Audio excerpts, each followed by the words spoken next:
کہ اگر تم نے یہ کام نہ کیا تو تمہارا رزق بند ہو جائے گا، اگر یہ غلط کام نہ کیا، یہ گناہ والا کام نہ کیا تو تم اپنے بچوں کو کھلاؤ گے کہاں سے؟ آج ہم اپنے بچوں کو حلال و حرام کی تمیز کیے بغیر کھلانے پہ لگے ہوئے۔ اللہ تبارک و تعالی ہی بچوں کو ہدایت دینے والے ہیں، جس رب نے ہمیں ہدایت دی، جس رب نے ہمیں رزق دیا،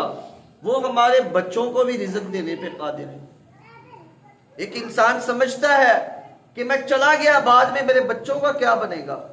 جب تم زندہ ہو تمہارا بھی رازق وہی ہے، جب تم چلے جاؤ گے تمہارے جانے کے بعد تمہارے بچوں کا رازق بھی وہی ہے۔ تم دنیا سے جا رہے ہو، تم فوت ہو رہے ہو، اللہ تو ہمیشہ حی القیوم ہے، وہ رزاق ہے۔ وَمَا مِن دَابَّةٍ فِي الْأَرْضِ إِلَّا عَلَى اللَّهِ رِزْقُهَا۔ اللہ تبارک و تعالیٰ نے واضح طور پر بتلا دیا کہ رزق اللہ کے ذمہ ہے۔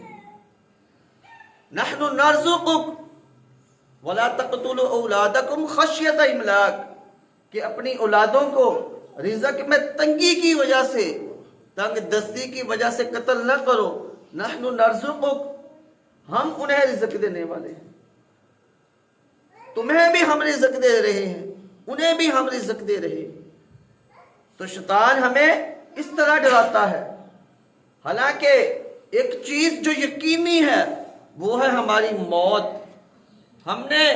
دنیا کو چھوڑ کے جانا ہے، یہ یقینی بات ہے، اور کسی کے جانے کا وقت مقرر نہیں ہے، ہر کسی کے آنے کا وقت مقرر ہوتا ہے۔ ہمیں پتہ ہوتا ہے کہ ہمارے ہاں اولاد پیدا ہونے والی ہے،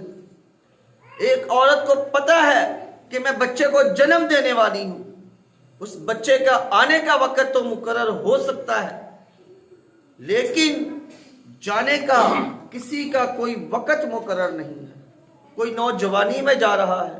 کوئی بڑھاپے میں جا رہا ہے، اور کئی لوگ ایسے ہیں کہ وہ موت کو ترس رہے ہیں اور انہیں موت نہیں آ رہی۔ ایک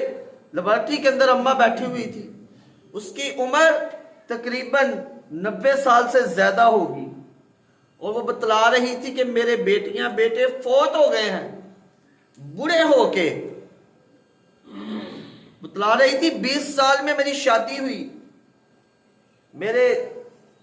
7 یا 8 بچوں میں سے صرف 2 حیات ہیں، ایک بیٹی اور ایک بیٹا رہ گئے ہیں،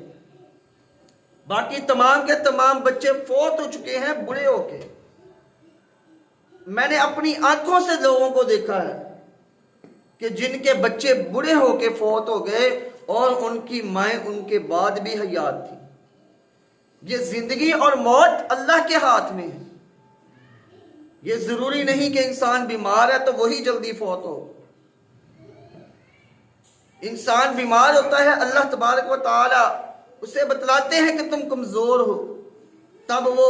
اللہ سے گڑ گڑا کے دعائیں کرتا ہے، اور جیسے ہی اللہ رب العالمین اسے صحت تندرستی سے نوازتے ہیں تو پھر وہ یوں اکڑ کے چلتا ہے گویا کہ وہ کبھی بیمار ہی نہیں ہوا۔ تو ہم نے اللہ کی نعمتوں کا بھی شکر ادا کرنا ہے اور اپنے آپ کو کفر سے بچانا ہے۔ اگر انسان اللہ کے تمام احکامات کو مان رہا ہے، کسی ایک سے انکار کر رہا ہے تو وہ پھر بھی کفر کر رہا ہے۔ اسے اپنے کفر سے باز آ جانا چاہیے اس سے پہلے کہ اللہ ان کے دلوں کے اوپر مہر لگا دے۔ امام اوزائی رحمہ اللہ بیان کرتے ہیں کہ دل انسان کا کھلا ہوتا ہے، تو پھر وہ جب گناہ کرتا ہے تو ایک انگلی چھوٹی بند ہوتی ہے، پھر اس کے ساتھ والی، پھر اس کے ساتھ والی، اور پھر ایستا ایستا تمام دل مٹھی کی طرح سکڑ جاتا ہے، اور پھر اس دل کے اوپر کوئی بات اثر انداز نہیں ہوتی۔ تو اس سے پہلے کہ ہمارا دل بند ہو جائے اور ہمیں نیکی کی باتوں کی سمجھ آنا ختم ہو جائے، ہمارے درمیان سے نیکی اور برائی کی تمیز ختم ہو جائے، اس سے پہلے اللہ سے توبہ کیجئے اور اللہ کی طرف آئیے اس سے پہلے کہ اللہ ہمیں اپنی طرف بلا لے۔ اللہ رب العالمین سے دعا ہے کہ رب العالمین ہم سب کا خاتمہ بالایمان فرمائے اور ہمیں راہ ہدایت پر گامزن فرمائے۔ آمین وآخر دعوانا ان الحمدللہ رب العالمین۔